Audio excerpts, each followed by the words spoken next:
Rainbow allrounder exterior paint, বাংলাদেশের আবহাওয়া উপযোগী একমাত্র পেইন্ট। স্বাগত নিউজ 24 সকাল 7টার সংবাদের সাথে আছি আমি আকাশ এহসান। দেখছিলেন সংবাদ শিরোনাম, এবার বিস্তারিত। হাসি ফুটছে দেশের জলবায়ু উদ্বাস্তুদের মুখে। কক্সবাজারের খরশুকুল এলাকায় তাদের জন্য আজ উদ্বোধন হচ্ছে বিশ্বের বৃহত্তম জলবায়ু পুনর্বাসন প্রকল্প। ভিডিও কনফারেন্সিং এর মাধ্যমে সরকারের শীর্ষ 10 প্রকল্পের অন্যতম এই প্রকল্পটি উদ্বোধন করবেন প্রধানমন্ত্রী শেখ হাসিনা। সংশ্লিষ্টরা বলছেন, শুধু আবাসন নয়, জলবায়ু উদ্বাস্তুদের কাজের সংস্থানও নিশ্চিত হবে এই প্রকল্প থেকে। কক্সবাজার থেকে আরো জানাচ্ছেন শাহ আলী জয়, ছবি তুলেছেন এমদাদুল হক মিন্টু। আবুল বাশার ৩০ বছর ধরে কক্সবাজারের কুতুবদিয়া পাড়ায় থাকেন। নদীগর্ভে নিজের বসতবাড়ি বিলীন হয়ে যাওয়ার পর পরিবার নিয়ে আশ্রয় নিয়েছেন এখানকার সাগর তীরে সরকারি খাস জায়গায়। এমন কয়েক হাজার পরিবার জলবায়ু পরিবর্তনের বিরূপ প্রভাবে সর্বস্ব হারিয়ে এখানে চলে আসতে বাধ্য হয়েছেন, যাদের বলা হচ্ছে জলবায়ু উদ্বাস্তু। কুজিয়ারটা গ্রামে সাবেক ৩ নম্বর ওয়ার্ডে ছিলাম। ওটা তখন সমুদ্রে চলে গেছে, ৯১ তোয়ানোর পরে সমুদ্রে চলে গেছে। ওখান থেকে আমরা এসে আমরা এখানে বসবাস করি। ৯৫ সাল থেকে আমরা এই কষ্ট ভোগ করে করে এতদিন পর্যন্ত আসছি। জলবায়ু উদ্বাস্তুদের আবাসনের জন্য কক্সবাজারের বাঁকখালী নদীর কূল ঘেঁষে এই দৃষ্টিনন্দন স্থাপনাগুলো। গুলমোহর, গোলাপ কিংবা ঝিনুক ভবনগুলোর এমন নান্দনিক নাম দিয়েছেন প্রধানমন্ত্রী নিজেই। প্রথম পর্যায়ে এখানকার 20টি ভবনে ঠাঁই হচ্ছে 600 পরিবারের। প্রাথমিক পর্যায়ে এখানে পুনর্বাসন করা হবে এবং ওনাদের বেশিরভাগই হলো মৎস্যজীবী। প্রথম পর্যায়ে ওনাদেরকে প্রশিক্ষণ দেওয়া হবে এবং যার মাধ্যমে তারা ইনকাম জেনারেটিং অ্যাক্টিভিটিজের মাধ্যমে আত্মকর্মসংস্থান সৃষ্টি এবং অর্থনৈতিক কর্মকাণ্ডে স্বাবলম্বী হবে। পুরো প্রকল্পে মোট ভবন হবে 139টি। আশ্রয় পাবে 4500 পরিবার। শুধু উদ্বাস্তু মানুষের মাথা গোজার ঠাঁই নয়, এই এলাকাটিকে আধুনিক নগরী হিসেবে গড়ে তোলার পরিকল্পনা সরকারের। 100 একর জায়গা দিয়েছি আমরা পর্যটন কর্পোরেশনকে। ওখানে 10 তলা একটা শেখ হাসিনা টাওয়ার হবে, যেটা 5 স্টার হোটেল হবে। আমাদের মডার্ন যে শুটকি প্রসেসিং ইউনিট, সেটা কিন্তু এখানে হবে। তো আমাদের এই যে ট্যুরিজম ডেভেলপ করবে, আমাদের শুটকি ডেভেলপ করবে, জলবায়ু উদ্বাস্তুদের এখানে নিয়ে আসা, এটা কিন্তু একটা এ ধরনের ঘটনা। আমি বলছি আবারও যে এটা কিন্তু পৃথিবীতে বিরল ঘটনা। মাননীয় প্রধানমন্ত্রী যে স্বপ্ন দেখেছেন, বিশ্বে এটি প্রথম জলবায়ু উদ্বাস্তুদের জন্য এরকম 5 তলা বিল্ডিংয়ে আশ্রয়ন প্রকল্প। আমার মনে হয় না বিশ্বে কেউ এরকম একটি ব্যবস্থা তৈরি করেছে এই পর্যন্ত। জলবায়ু উদ্বাস্তুদের পুনর্বাসনে জাতিসংঘের যে সংস্থা কাজ করছে, সাবেক মহাসচিব বান কি মুনের সঙ্গে সে সংস্থার কো চেয়ারম্যান প্রধানমন্ত্রী শেখ হাসিনা। জলবায়ু পরিবর্তনের জন্য দায়ী না হয়েও এর কারণে সবচেয়ে বেশি ক্ষতির শিকার বাংলাদেশ। ক্ষতিগ্রস্ত মানুষদের জন্য তাই উপকূলীয় জেলা কক্সবাজারে নির্মাণ করা হয়েছে এই আশ্রয়ন কেন্দ্রের, যেখানে সর্বস্ব হারানো মানুষ শান্তিতে বসবাসের স্বপ্ন দেখছেন। শাহ আলী জয়, নিউজ 24, কক্সবাজার। করোনা দুর্যোগের মধ্যেও হযরত শাহজালাল আন্তর্জাতিক বিমানবন্দরে পুরো দমে চলছে থার্ড টার্মিনাল নির্মাণের কাজ। সিভিল এভিয়েশন কর্তৃপক্ষের চেয়ারম্যান জানান, এর মধ্যে 109 জন কর্মী করোনা আক্রান্ত হলেও বিশেষ স্বাস্থ্যবিধি মেনে এই প্রকল্পের কাজ চালিয়ে যাচ্ছেন তারা। সবকিছু ঠিক থাকলে প্রায় 21,500 কোটি টাকার এই মেগা প্রকল্পটি নির্ধারিত সময় শেষ করার আশা করছেন তারা। আরও জানাচ্ছেন লাকমিনা জেসমিন সোমা। বর্ষায় জমা পানি মাটি দিয়ে ঢেকে দেওয়া হয়েছে। মাটি সমান করার পর শুরু হয়েছে পাইলিং এর কাজও। দূরত্ব বজায় রেখে আনুষঙ্গিক অন্য কাজগুলো করে চলেছেন শ্রমিকরা। চারিদিকে কেবলই নানা রকম যন্ত্রপাতির শব্দ। ঢাকার হযরত শাহজালাল আন্তর্জাতিক বিমানবন্দরের দক্ষিণ কোণে বলাকা ভবনের পাশেই চলছে এই বিশাল কর্মযজ্ঞ। প্রায় 21,500 কোটি টাকা ব্যয়ে নির্মিত হচ্ছে থার্ড টার্মিনাল। কোম্পানিতে থাকা জায়গা দিয়েছে, আলাদা ফ্ল্যাট বাসা দিয়েছে। কোনো সমস্যা হইতেছে, প্রতি সপ্তাহে চেক হইতেছে আমাদের। আমরা মেডিকেল করছি, করোনা টেস্ট করছি, যারা ধরা পড়ছে তাদেরকে অন্য এক জায়গায় রাখছি। সকাল 8টা থেকে রাত্র 8টা পর্যন্ত 12 ঘন্টা, আবার রাত্রে 8টা থেকে সকাল 8টা পর্যন্ত আরেক শিফটে আরেক ড্রাইভার চালা। এরই মধ্যে এই প্রকল্পের ১০৯ জন কর্মী করোনা আক্রান্ত হয়েছেন। পালাক্রমে ২১ দিন পর পর প্রতিদিন অন্তত ১০০ জনের করোনা পরীক্ষা করা হচ্ছে। আক্রান্তদের রাখা হচ্ছে আইসোলেশনে। কাজ চালিয়ে যেতে প্রকল্পের জায়গায় ৪০০ জনের থাকার ব্যবস্থা করা হয়েছে। পাশেই আরও ৪,০০০ জনের থাকার জন্য ব্যবস্থা করা হচ্ছে। সিভিল এভিয়েশন কর্তৃপক্ষের চেয়ারম্যান মফিদুর রহমান জানান, নির্ধারিত সময়ে প্রকল্পের কাজ শেষ করতে সর্বোচ্চ চেষ্টা চালিয়ে যাচ্ছেন তারা। ওরা প্রতিদিন ১০০ শ্রমিকের কোভিড টেস্ট করে, যাদেরকে পজিটিভ পায় তাদেরকে তারা আইসোলেশনে পাঠিয়ে দিচ্ছে। ৪০০ লোকের একটা অ্যাকোমোডেশন করে রাখছে, আর আরো ৪০০ লোকের জন্য বানাচ্ছে আরেকটা অ্যাকোমোডেশন। এইভাবে কাজটা আগে নিতে পারছি। থার্ড টার্মিনালের নকশায় রাখা হয়েছে ২৪টি বোর্ডিং ব্রিজ। এর মধ্যে ১২টি প্রথম ধাপে নির্মাণ সম্পন্ন হবে।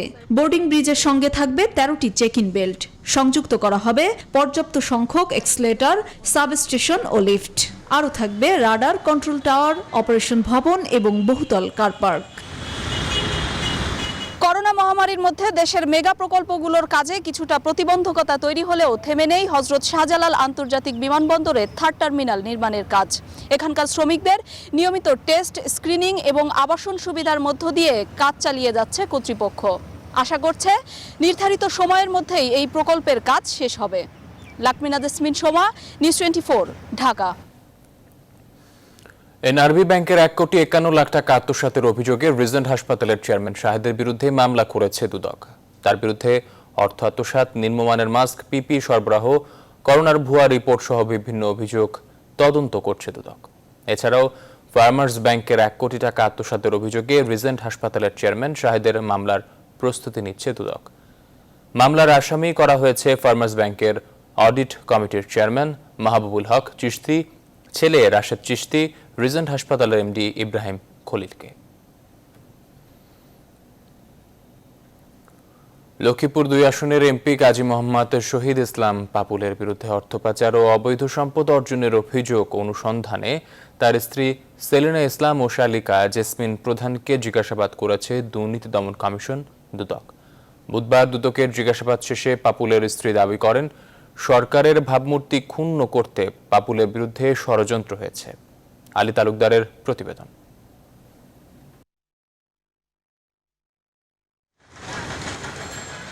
লক্ষ্মীপুর ২ আসনের সংসদ সদস্য কাজী মোহাম্মদ শহীদ ইসলাম পাপুল মানব পাচারের অভিযোগে আটক আছেন কুয়েতের জেলে। এদিকে তার বিরুদ্ধে অর্থ পাচার ও অবৈধ সম্পদ অর্জনের অভিযোগ অনুসন্ধান করছে দুর্নীতি দমন কমিশন।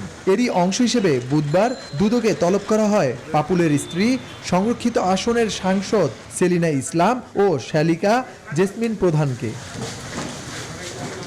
পাপুলের স্ত্রী বোনকে নিয়ে সংসদ সদস্যের স্টিকার লাগানো গাড়িতে আসেন দুদক কার্যালয়ে। প্রায় ৩ ঘন্টা ধরে চলে জিজ্ঞাসাবাদ। পরে উপস্থিত সাংবাদিকদের মুখোমুখি হন সেলিনা ইসলাম। বলেন, তার স্বামীর বিরুদ্ধে ষড়যন্ত্র আর সরকারের সুনাম ক্ষুণ্ণ করতেই এই অভিযোগ। এখন তো ওনার উপর তদন্ত করতেছে, যখন হবে তখন আপনারা জানবেন এর এন্ড কি হচ্ছে না হচ্ছে। এখন তো আপনারা যতটুকু জানেন আমি ততটুকু জানি। এটা আমাদের সরকার এবং আমাদেরকে বদনাম করার চেষ্টা চলতেছে। শত কোটি টাকা পাচার ও জ্ঞাত আয় বহির্ভূত সম্পদ অর্জনের তদন্ত অভিযোগ প্রমাণিত হলে আইনি ব্যবস্থা নেওয়ার কথা বলেন দুদক সচিব।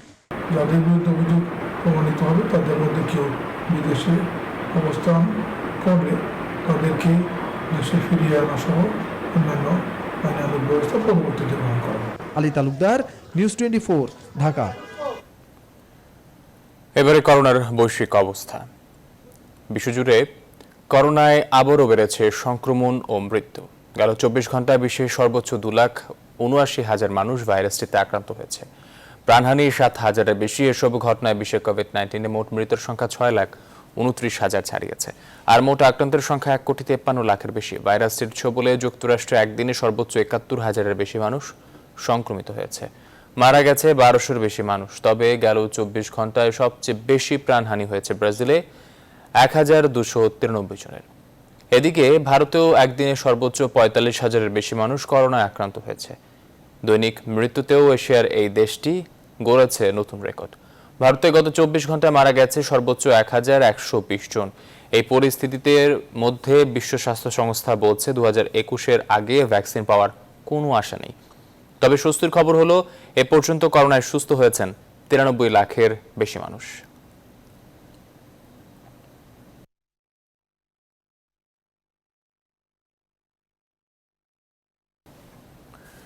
ব্রিটেনের অক্সফোর্ডের পর করোনার ভ্যাকসিন নিয়ে সুসংবাদ দিয়েছে আরও কয়েকটি দেশের প্রতিষ্ঠান। মঙ্গলবার জার্মান কোম্পানি বায়োএনটেক এবং যুক্তরাষ্ট্রের প্রতিষ্ঠান ফাইজার জানিয়েছে তাদের সম্ভাব্য উদ্ভাবিত ভ্যাকসিন নিরাপদ। এদিকে তৃতীয় ধাপের ক্লিনিক্যাল ট্রায়ালে প্রবেশের আগেই ভ্যাকসিন প্রস্তুতির দাবি করেছে রাশিয়া। অন্যদিকে টিকা তৈরির দৌড়ে এবার মানবদেহে পরীক্ষামূলক কার্যক্রম শুরু করেছে ব্রাজিল। আসমাতুলির ডেস্ক রিপোর্ট। কোভিড-19 প্রতিরোধে তুলনামূলকভাবে কম সময়ে করোনার ভ্যাকসিন তৈরির চূড়ান্ত ধাপে পৌঁছেছে যুক্তরাজ্যের অক্সফোর্ড ইউনিভার্সিটির সম্ভাব্য প্রতিষেধকটি। সোমবার ভ্যাকসিনের প্রথম ধাপের পরীক্ষার ফলাফলে এটি নিরাপদ এবং রোগ প্রতিরোধ ক্ষমতা গড়ে তুলতে সক্ষম বলে জানানো হয়। আর দিন পেরোতেই ভ্যাকসিন নিয়ে আরেকটি সুখবর দিয়েছে জার্মান কোম্পানি বায়োএনটেক এবং মার্কিন ওষুধ প্রস্তুতকারী প্রতিষ্ঠান ফাইজার। তাদের উদ্ভাবিত ভ্যাকসিন নিরাপদ বলে জানায় তারা। এটির পরীক্ষামূলক প্রয়োগে মানুষের মধ্যে রোগ প্রতিরোধ ক্ষমতা বাড়ানোর ফল পাওয়া গেছে বলে দাবি তাদের।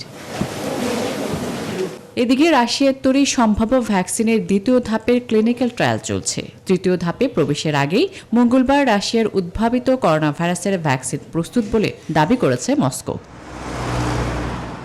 অন্যদিকে বহুল কাঙ্ক্ষিত করোনার ভ্যাকসিন তৈরিতে পিছিয়ে নেই ব্রাজিলও। মঙ্গলবার দক্ষিণ আমেরিকার এই দেশটি তাদের ভ্যাকসিনের হিউম্যান ট্রায়াল শুরু করেছে। তবে ব্রিটেন সহ বিভিন্ন দেশ তাদের উদ্ভাবিত সম্ভাব্য ভ্যাকসিনের প্রাথমিক সাফল্য দাবি করলেও এখনই প্রতিষেধকের চূড়ান্ত সফলতার নিশ্চয়তা দিতে নারাজ অক্সফোর্ডের প্রধান গবেষক সারা গিলবার্ট। আসমাতুলি, নিউজ 24। জলাবদ্ধতার দুর্ভোগে অতিষ্ঠ হতে হতে রাজধানীবাসী এখন আর এ নিয়ে অভিযোগও করতে চান না। কেউ কেউ বলছেন একটি নগরীর জীবন বৃষ্টির পানিতে দুঃস্বপ্নে পরিণত হতে পারে। বিশ্বে সে উদাহরণ সৃষ্টি করেছে রাজধানী ঢাকা। এদিকে সরকার ভাবছে ওয়াসা থেকে সরিয়ে রাজধানীর পানি নিষ্কাশন প্রক্রিয়ার দায়ভার সিটি কর্পোরেশনকে দেয়া যায় কিনা। বিস্তারিত তৌহিদ শান্তর প্রতিবেদনে। বর্ষণে এমন পরিস্থিতি নগরবাসী দর্শন করছেন বছরের পর বছর। আর ঘন বর্ষায় বৃষ্টির দিনে গণমাধ্যমে বছরের পর বছর শিরোনামে উঠছে এমন ছবি। আর বর্ষা শেষ, বৃষ্টির পানি কোনো মতে নেমে গেল, সংশ্লিষ্ট কর্তৃপক্ষও দুর্দশার কথা ভুলে যাচ্ছেন বছরের পর বছর। এর খেসারত তাই প্রতি বছর নগরবাসীর কপালে অনিবার্য হয়ে দাঁড়ায়। বলে তো কোনো কাজ হয় না, বলছেন নগরবাসীরা।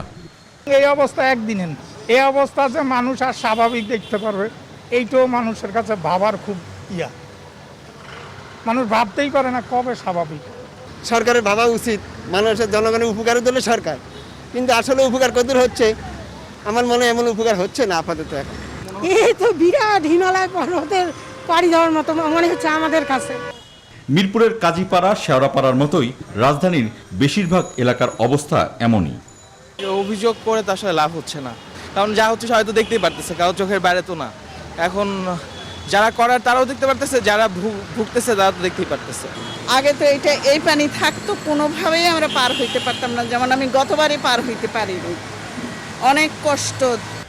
এমন জলাবদ্ধতায় বুধবার সকালে সচিবালয়ে জরুরি বৈঠকে বসেন স্থানীয় সরকার মন্ত্রী। সেখানে যুক্ত ছিল ওয়াসা এবং সিটি কর্পোরেশন সহ সংশ্লিষ্ট অন্য কর্তৃপক্ষ।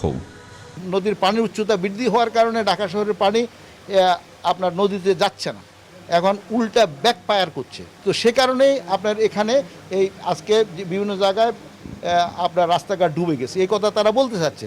এবং তাদের এই সত্যতাগুলো আমরা এখন যাচাই করব।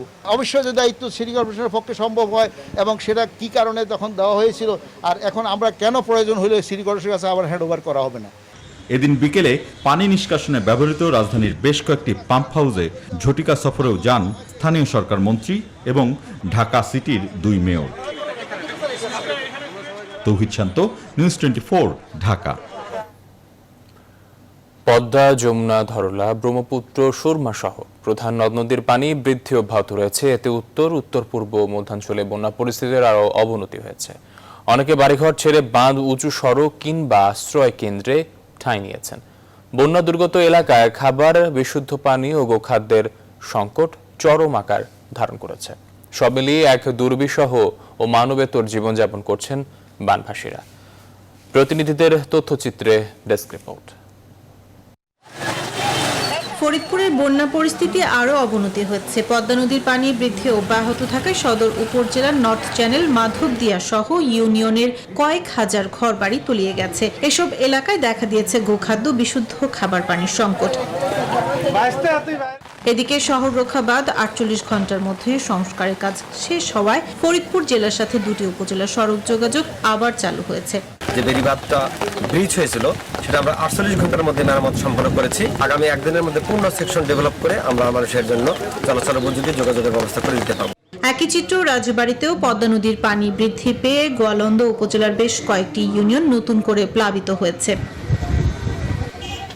জামালপুরে আবারও বাড়ছে যমুনার পানি। পানিবন্দী এখানকার 10 লাখ মানুষ। দুর্গত এলাকায় পানিবাহিত নানা রোগ ছড়িয়ে পড়েছে।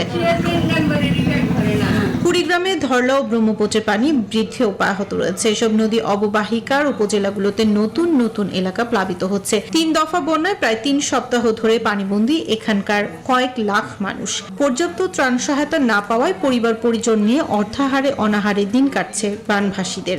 দিন ভক্ষণ করিয়া একটা জুগবার পাইলে খাই, না পাইলে উপেস থাকি। না, পানির মধ্যে 1 মাস থেকে আছি, খাওয়ারও কষ্ট। পানির মধ্যে আছি, কাই খোঁজ নেয়নি তো। সুনামগঞ্জে ভারী বৃষ্টি উজানের ঢলে বন্যা পরিস্থিতির অবনতি হয়েছে। সুরমা নদীর পানি শহরের 16 পয়েন্টে বিপদসীমার 30 সেন্টিমিটার উপর দিয়ে প্রবাহিত হচ্ছে। পানি বাড়ছে হাওড় এলাকায়ও। Desk report, news 24।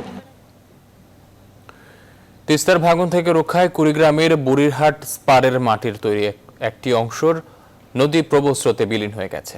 সোমবার রাতে 350 মিটার দীর্ঘ স্পারটির 50 মিটার অংশ ধসে পড়েছে। হুমকির মুখে রয়েছে বুড়িরহাট ও কালীরহাট বাজার সহ গাবুর হেলান গ্রামের স্পারটিও। এ অবস্থায় ভাঙন আতঙ্কে দিন কাটাচ্ছেন এখানকার কয়েক হাজার মানুষ। হুমায়ুন কবির সূর্যর তথ্য চিত্রে ডেস্ক রিপোর্ট। 1998 সালে 3 কোটি টাকা ব্যয়ে তিস্তার ভাঙন থেকে জনপদ রক্ষায় 350 মিটার দীর্ঘ স্পারটি নির্মাণ করা হয়। এর 150 মিটার কংক্রিটের তৈরি, বাকিটা মাটি ও ব্লকের তৈরি। স্থানীয়রা জানান, গত কয়েকদিন ধরে তিস্তার মূল স্রোতধারাটি সরাসরি আঘাত করছিল এই স্পারকে। পানি উন্নয়ন বোর্ডের তত্ত্বাবধায়নে শত শত শ্রমিক পালা করে দিনরাত স্পারটি রক্ষার চেষ্টা করেছে। তারপরেও তিস্তার প্রবল স্রোতে মাটির অংশের 50 মিটার ভেঙে যায়। স্পার ভাঙার সাথে সাথে নদী গর্ভে বিলীন হয় বেশ কিছু বসতবাড়ি। এ অবস্থায় ভাঙন আতঙ্কে দিন কাটাচ্ছেন কয়েক হাজার মানুষ। বাড়িগুলো সব হুমকির সম্মুখীন এবং সাথে আমাদের এই যে মসজিদ এবং একটা বাজার আছে। জমি তো সব ভাঙে যাইতেছেন, বাড়ি তো থাকে না থাকে, টেকে কিনা টেকে। এরা সংস্কার করুক এবং আমাদের গ্রামকে রক্ষা করুক। সংশ্লিষ্টরা বলছেন, প্রবল ঘূর্ণিস্রোতের কারণে স্পারের 50 মিটার বিলীন হয়েছে, তবে বাকি অংশ রক্ষায় নানা উদ্যোগ নেওয়া হয়েছে। তীব্র স্রোতের কারণে এবং নদী ভাঙনের কারণে এটার আমাদের যে আর্দেন শ্যাঙ্ক এটার 50 মিটার অংশ ধসে গেছে। তো আমরা ইতিমধ্যে সেখানে কাজ করতেছি এবং আমরা যাতে না ভাঙে সেই ব্যবস্থা নিচ্ছি। আমরা অর্থ নিয়ে আসবো আমরা বাদগুলো আমরা করবো। এটা এই স্পারটি তিস্তা নদীর ভাঙন থেকে বেশ কয়েকটি গ্রামকে রক্ষা করেছিল। তাই স্পারটি মেরামত না করলে শত শত পরিবার নিঃস্ব হয়ে যাবে। দ্রুতই এই স্পারটি রক্ষায় কার্যকর পদক্ষেপ নেবে প্রশাসন, এমন দাবি এলাকাবাসীর। Desk report, news 24। এদিকে ফরিদপুরে মধুমতি নদী ভাঙন তীব্র আকার ধারণ করেছে। গেল 2 মাসের ভাঙনে নদী গর্ভে বিলীন হয়েছে আলফাডাঙ্গার 4টি ইউনিয়নের শতাধিক বসতবাড়ি, মসজিদ, মাদ্রাসা সহ বহু স্থাপনা। হুমকির মুখে রয়েছে বেশ কয়েকটি স্কুল, মাদ্রাসা, বসতভিটা ও বাজার। সংশ্লিষ্টরা বলছেন, ভাঙন রোধে বালু ভর্তি জিও ব্যাগ ফেলা সহ নানা উদ্যোগ নেওয়া হয়েছে। খায়রুজ্জামান সোহাগের তথ্য ও ছবিতে ডেস্ক রিপোর্ট। নদী গর্ভে ভিটেমাটি হারিয়ে এভাবেই কান্না করছিলেন আলফাডাঙ্গা গোপালপুর ইউনিয়নের খলিলুর রহমান। আমাকে বিলীন করে নিয়ে যাচ্ছে, আল্লাহ তুমি ফিরে দিয়ে দাও। শুধু খলিলুর রহমান নয়, তার মতো অনেকেই মধুমতি নদীর তীব্র ভাঙনে নিঃস্ব হয়েছেন।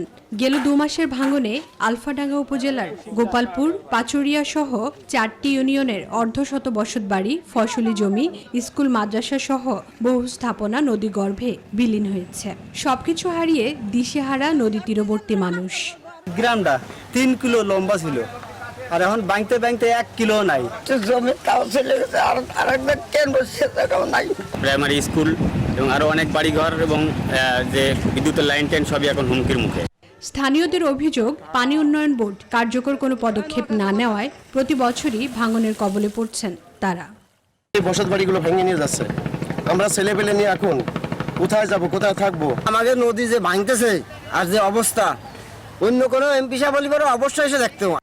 তবে নদী ভাঙন রোধে আগামী শুষ্ক মৌসুমে কাজ শুরু করা হবে বলে জানালেন সংশ্লিষ্টরা।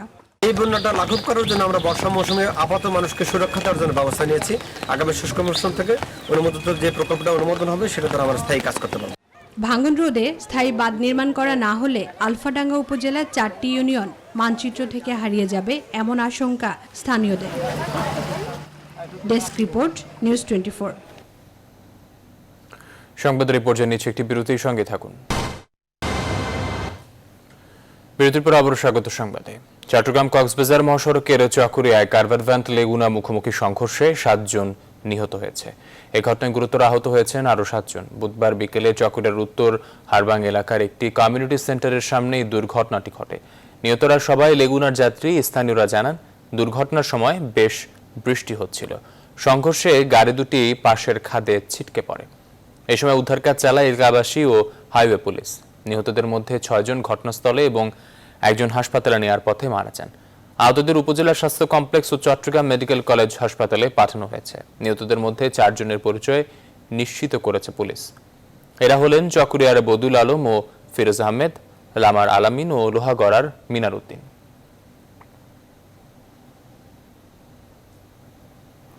মাদকদ্রব্য নিয়ন্ত্রণ অধিদপ্তর রাজধানীতে ভ্রাম্যমাণ অভিযান চালিয়ে 400 বোতল ফেন্সিডিল উদ্ধার করেছে।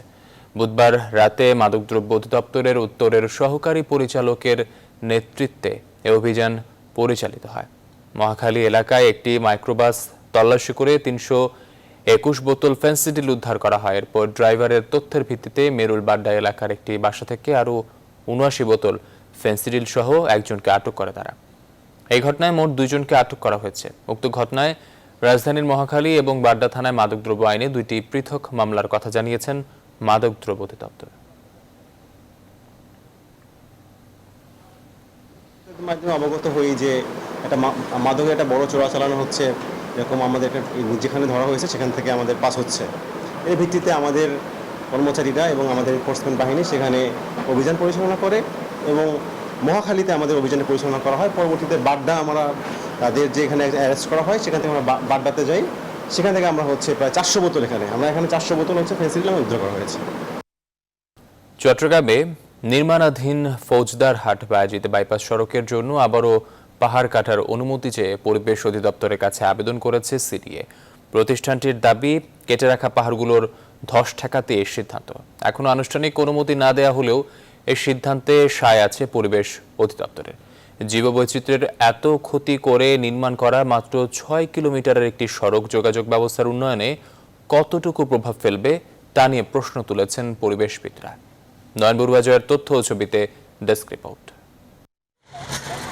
নগরের শেরশাহ বাংলা বাজার থেকে এশিয়ান উইমেন ইউনিভার্সিটির পাশ দিয়ে নির্মাণাধীন সংযোগ সড়কটি ফৌজদারহাট বাইপাস এলাকায় ঢাকা চট্টগ্রাম মহাসড়কের সঙ্গে মিশবে। মাত্র 6 কিলোমিটারের এই সড়ক নির্মাণে গত 3 বছরে অন্তত 16টি পাহাড় কেটেছে চট্টগ্রাম উন্নয়ন কর্তৃপক্ষ। প্রকল্পের 90% কাজ শেষ হওয়ার পর বিনা অনুমতিতে পাহাড় কাটার অভিযোগে সিডিএকে মাত্র 10 কোটি 38 লাখ টাকা জরিমানা করে দায় সারে পরিবেশ অধিদপ্তর। যদিও জরিমানা না দিয়ে আদালতের শরণাপন্ন হয় সিডিএ। মামলা চলমান রেখেই কেটে রাখা পাহাড়গুলোর ধস ঠেকানোর অজুহাতে আবারও পাহাড় কাটার অনুমতি চেয়ে পরিবেশ অধিদপ্তরের কাছে আবেদন করেছে সিডিএ। তারা আমাদেরকে অনুমোদন দেবে কিভাবে স্লোপ করে পাহাড়টা কাটতে হবে। এটা পাওয়ার পরে আমরা কাজ শুরু করব। পাহাড়টা তো আমাকে কাটতে হবে, স্লোপ করে কাটতে হবে, নাহলে এটা একটা ডিজাস্টার হয়ে যাবে সামনে। সিডিএর সঙ্গে একমত পরিবেশ অধিদপ্তরও। তবে প্রতিষ্ঠানটি বলছে পরীক্ষা নিরীক্ষা ছাড়া এবার আর সিডিএকে মনগড়াভাবে পাহাড় কাটতে দেওয়া হবে না। মিনিমাম যতটুকু দেওয়া প্রয়োজন এতটুকু হয়তো দেওয়া যাবে, কিন্তু এখানে এই 3,32,000-এর ধারে কাছে এটা দেওয়া যাবে। তবে পরিবেশবিদরা বলছেন এই প্রকল্পের সুফলের চেয়ে পরিবেশের ক্ষতি কয়েক গুণ বেশি।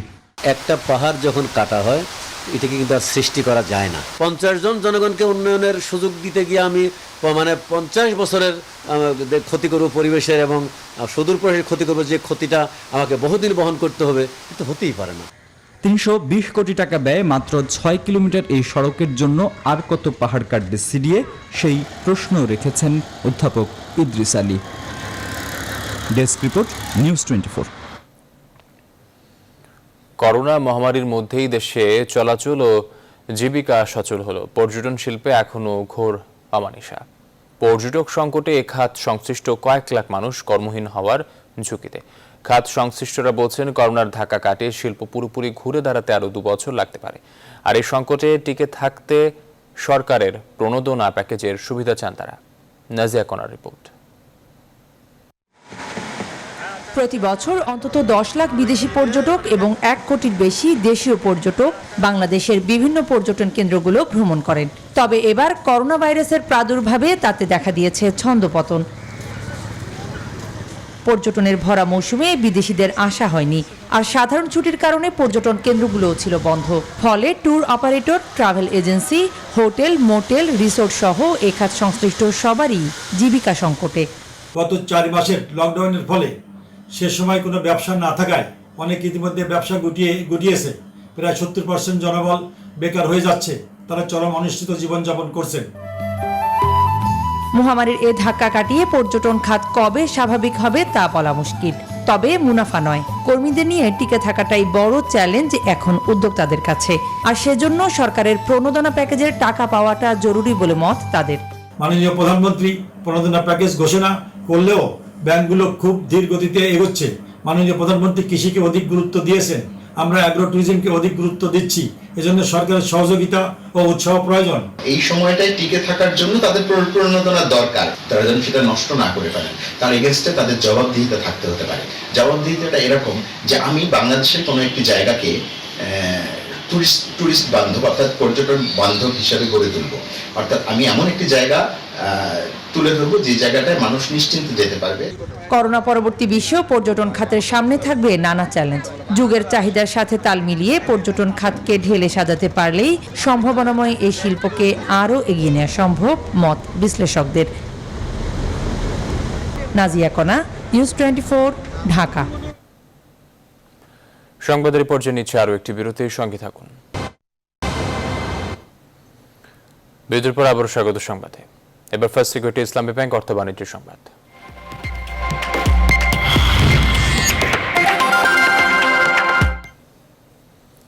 দিনাজপুরের খানসামা থানায় পুলিশ সদস্যদের সবজির চাহিদার একটি বড় অংশ এখন থানা চত্বর থেকে ব্যবস্থা হয়। কারণ ভারপ্রাপ্ত কর্মকর্তার উদ্যোগে ভবনের আশপাশের খালি জায়গায় এখন সবজি ক্ষেত। বিষমুক্ত উপায়ে উৎপাদিত সবজি উৎসাহ যোগাচ্ছে সাধারণ পুলিশ সদস্যদের। ফখরুল হাসান পলাশের তথ্য ছবিতে ডেস্ক রিপোর্ট। দিনাজপুরের খানসামা থানার পেছনে প্রায় 50 শতক জায়গা একসময় পরিত্যক্ত ছিল। এখন আবর্জনার ফেলার সেই জায়গায় হয়েছে সবুজ উদ্যান। চাষবাসের আওতায় নিয়ে আসা এই জমিতে নিয়মিত কাজ করছেন মালি। অবসরে বাগান দেখাশোনা করেন পুলিশ সদস্যরাও। এখানে বরবটি, শসা, মিষ্টি কুমড়া সহ 30 রকমের সবজির আবাদ হচ্ছে। পর্যাপ্ত পরিচর্যায় ফলনও বেশ ভালো হচ্ছে। এসবের পাশাপাশি থানা ভবনের পাশ দিয়ে ফলের চারাও রোপণ করা হয়েছে। এসবই হয়েছে বাগান প্রেমী ভারপ্রাপ্ত কর্মকর্তা শেখ কামাল হোসেনের উদ্যোগে। আগে পুলিশের যেমন প্রতিদিন প্রায় 120-30 টাকা খরচ হতো পার ডে এই সবজি সরবরাহের কারণ সেখান থেকে তাদের অনেক অর্থ সাশ্রয় হচ্ছে। কীটনাশক মুক্ত এবং নিজেদের উৎপাদিত সবজি খাওয়ার আনন্দ বেশি বলছেন পুলিশ সদস্যরা। এর আগে আমরা অনেক থানায় চাকরি করছি। আমাদের বর্তমান ওসি স্যারের তত্ত্বাবধানে এখানে যে সবজি চাষ হচ্ছে এরকম কখনো আমরা দেখি নাই বা এরকম আমরা কখনো পাইও নাই। তো আমরা নিজেরা কখনো এই সবজি বাগানে আসি, শ্রম দেই, পরিচর্যা করি। মুক্ত খুব শাক সবজি খুব সুন্দর হয়েছে, দেখতেও খুব সুন্দর। মানে এখানে অনেক অফিসার আসে দেখার জন্য। কৃষি কর্মকর্তা বলছেন সব সরকারি অফিস এই উদ্যোগ নিলে ভালো কিছু সম্ভব। থানা আমাদের কৃষি বিভাগের সাথে সার্বক্ষণিক যোগাযোগ রাখে। তাদের যে সবজির বিভিন্ন ক্ষতিকর বালাই সম্পর্কে বা ব্যবস্থাপনা সম্পর্কে আমাদের জিজ্ঞাসা করে এবং আমরা নিজেরা পরিদর্শন করে সেগুলোতে তাদের সঠিক পরামর্শ দিয়ে থাকি। বাংলাদেশের প্রতিটি থানা এবং বিভিন্ন সরকারি বেসরকারি প্রতিষ্ঠান এই উদ্যোগটি গ্রহণ করলে বাংলাদেশের সবজির চাহিদা অনেকাংশে পূর্ণ হবে বলে আমি বিশ্বাস করি। দিনাজপুরের খানসামা থানার পুলিশ ম্যাচে সবজির একটি বড় অংশ যায় এই বাগান থেকে। Desk report, news 24। এবার আন্তর্জাতিক প্রসঙ্গ। করোনা মহামারীর মধ্যে ভারী বৃষ্টিপাত ও বন্যায় ভারতের আসামে মৃতের সংখ্যা বেড়ে ৮৮-তে দাঁড়িয়েছে। এদিকে চীনে ভয়াবহ বন্যায় ক্ষতিগ্রস্ত বাঁধ পুনর্নির্মাণের মোতায়েন করা হয়েছে প্রায় ৫০,০০০ সেনা। নেপালেও ব্যাপক বন্যা ও ভূমিধসে গৃহহীন হয়ে পড়েছে ১৫ লাখ মানুষ, যার প্রভাবে দক্ষিণ এশিয়া ত্রিমুখী মানবিক বিপর্যয়ের মধ্যে পড়েছে বলে জানিয়েছে international federation of red cross and red crescent societies IFRC। শাজিয়া ইসলামের ডেস্ক রিপোর্ট। মে মাসের শেষ দিকে শুরু হওয়া ৩ ধাপের বন্যায় ভারতের আসামে এখন পর্যন্ত ২৮ লাখ মানুষ বাস্তুচ্যুত হয়েছে। মৃত্যু হয়েছে ৮৮ জনের। ব্রহ্মপুত্র নদের পানি বিপদসীমার ওপর দিয়ে প্রবাহিত হওয়ায় বন্যা পরিস্থিতির উন্নতির কোনো লক্ষণই নেই বলে জানিয়েছে রাজ্যের পানি সম্পদ অধিদপ্তর। মানবেতর জীবনযাপন করছেন বেশিরভাগ বাসিন্দা। বন্যার পানিতে কাজিরাঙ্গা জাতীয় উদ্যানে ৯৬টি প্রাণী মারা গেলেও মঙ্গলবার ৩৭টি বন্যপ্রাণীকে পুনরায় অবমুক্ত করা হয়। এদিকে পার্শ্ববর্তী রাজ্য বিহার ও পশ্চিমবঙ্গেও বন্যা পরিস্থিতির ক্রমেই অবনতি হচ্ছে। চীনে বন্যার ভয়াবহতা আরও বেড়েছে। দেশটির হুজাইহে এবং চুহে নদীর পানি বিপদসীমার ২৯.৪১ মিটার ওপর দিয়ে প্রবাহিত হচ্ছে। বন্যা কবলিত এলাকায় বাঁধ পুনর্নির্মাণে মোতায়েন করা হয়েছে ৫০,০০০ সেনা। নেপালে জুন থেকে শুরু হওয়া বন্যা ও ভূমিধসে প্রায় ১২ লাখ মানুষ গৃহহীন হয়ে পড়েছে। প্রাণ হারিয়েছেন শতাধিক মানুষ। ক্ষয়ক্ষতির পরিমাণ আরও বাড়তে পারে বলে সতর্ক করেছে প্রশাসন। এদিকে করোনায় সৃষ্ট সংকটের মধ্যে মৌসুমি বন্যার প্রভাবে দক্ষিণ এশিয়া ত্রিমুখী মানবিক বিপর্যয়ে পড়েছে বলে জানিয়েছে international federation of red cross and red crescent societies. Shazia Islam, news 24। নিচে আরও একটি বিরতির সঙ্গে থাকুন। বিরতির পর আবারও স্বাগত সংবাদে। দরজায় করোনার চেয়ে এফসি কাপ, মাঠের বাইরের প্রস্তুতিটাও শেষ করে এনেছে বসুন্ধরা কিংস। এবার মাঠের অনুশীলনে নামার পালা।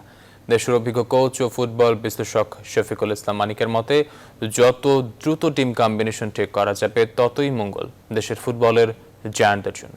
আর কিংসের মূল চিন্তার কারণ হতে পারে স্বাগতিক মালদ্বীপের 2 ক্লাব। মাহফুজুল ইসলামের রিপোর্ট। করোনা পরবর্তী ফুটবল প্রত্যাবর্তনে কোথায় শুরু হচ্ছে এএফসি কাপের ই গ্রুপের খেলা? এই প্রশ্নের উত্তর মিলেছে দিন 2 আগেই। তবে এবার হিসেব নিকেশ শুরু কেমন হবে কিংসের এএফসি কাপের যাত্রা।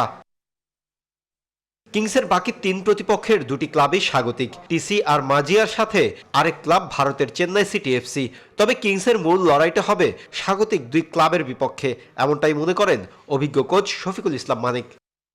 মালদ্বীপের টিমগুলোই হবে চ্যালেঞ্জিং। আমি অন্য টিমটা, ইন্ডিয়ান টিমটাকে আমি চ্যালেঞ্জ মনে করছি না, বাট মালদ্বীপের 2টা টিমই হবে বসুন্ধরা কিংসের জন্য চ্যালেঞ্জ। করোনার বাস্তবতায় দল পাল্টিয়ে নিজ দেশে পাড়ি জমিয়েছেন কলিন রেস। এই প্রাণভোমরার স্থলাভিষিক্ত কে হচ্ছেন সেটি এখন ফুটবল ভক্তদের আগ্রহের কেন্দ্রে। লাতিন আর ইউরোপের প্রথম সারির বেশ কিছু ফুটবলারের জীবন বৃত্তান্ত এখন কিংসের হাতে। দ্রুতই নাকি চূড়ান্ত হবে সবকিছু। এর আগে কিংসের রাজস্বিক শুরুটা ঢাকার মাঠে, সেই পারফরমেন্সের ধারাবাহিকতা রাখতে মরিয়া দলটি। আর কলিন রেস না থাকায় মেসির সাবেক সতীর্থ বার্কোসের উপর ভরসা রাখতে চাইবে টিম ম্যানেজমেন্ট। দেশের ফুটবলের বর্তমান বাস্তবতায় সকলের চোখ এখন জাতীয় দলের প্রস্তুতি আর বসুন্ধরা কিংসের এফসির যাত্রার দিকে। কারণ দলটি তো এবার পুরো এশিয়ার ক্লাব ফুটবলে বাংলাদেশের একমাত্র প্রতিনিধি। মাহফুজুল ইসলাম, নিউজ 24। বিনোদনের খবর জানিয়ে শেষ করছি এখনকার আয়োজন। চীনের মর্যাদা সম্পন্ন সাংহাই আন্তর্জাতিক চলচ্চিত্র উৎসবে জায়গা পেল 2 বাংলার যৌথ প্রযোজনার ছবি মায়ার জঞ্জাল। ইন্দ্রনীল রায়চৌধুরী পরিচালিত ছবিটি প্রযোজনা করেছে বাংলাদেশি নির্মাতা জসিম আহমেদ। মায়ার জঞ্জালের মাধ্যমে 15 বছর পর বড় পর্দার জন্য কাজ করেছেন অপি করিম। বিস্তারিত জানাচ্ছেন ফাতেমা কাউসার। কথা সাহিত্যিক মানিক বন্দ্যোপাধ্যায়ের 2 ছোট গল্প বিষাক্ত প্রেম ও সুবালা অবলম্বনে সাজানো হয়েছে মায়ার জঞ্জাল ছবিটির চিত্রনাট্য। কাহিনী শেষে গিয়ে 2 ছোট গল্প মিলে গেছে একই বিন্দুতে। 2004 সালে মোস্তফা সরোয়ার ফারুকীর পরিচালনায় ব্যাচেলর ছবি অপি করিমের প্রথম চলচ্চিত্র। ডেভরি অব ডিজায়ার হতে যাচ্ছে তার দ্বিতীয় চলচ্চিত্র। কলকাতার মেয়ে সোমা, স্বামী আর একমাত্র সন্তানকে নিয়ে তার সংসার। বেকার স্বামী, তাই সন্তানকে ইংলিশ মিডিয়ামে পড়াতে চাকরি করতে হচ্ছে সোমাকে। এমন টানাপোড়েনের সংসারেও কমতি নেই ভালোবাসার। এমন গল্পে নির্মিত মায়া ঝঞ্ঝাল ছবিতে অপি করিমের স্বামী চরিত্রে দেখা যাবে কলকাতার ঋত্বিক চক্রবর্তীকে।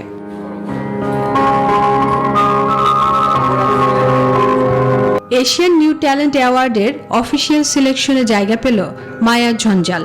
প্রথম দিনেই এসএফসি সাংহাই ফিল্ম আর্ট সেন্টারের হল 3-তে দেখানো হবে ছবিটি। এছাড়াও 29 জুলাই ও 1 আগস্ট থাকছে আরও 2টি প্রদর্শনী। মাত্র 10টা ছবি এই এশিয়ান নিউ ট্যালেন্ট অ্যাওয়ার্ডের জন্য নমিনেশন হয়েছে। এই বছরেই মানে ওয়ার্ল্ডে মাত্র বড় মানে এ লিস্টেড ফেস্টিভ্যাল 2-3টা হচ্ছে, তো সেই ফেস্টিভ্যালের একটাতে আমাদের ছবি আছে। এটা ডেফিনেটলি আমরা সম্মানিত বোধ করতেছি। গত 13 থেকে 22 জুন হওয়ার কথা ছিল উৎসবের 23তম আসর, কিন্তু করোনা ভাইরাস ছড়িয়ে পড়ায় তা স্থগিত করা হয়। অবশেষে আগামী 25 জুলাই উৎসবটির উদ্বোধন হতে যাচ্ছে, চলবে 3 আগস্ট পর্যন্ত। ফাতেমা কাউসার, নিউজ 24, ঢাকা। দর্শক, এই ছিল এখনকার আয়োজনে। সাথে থাকার জন্য ধন্যবাদ সবাইকে।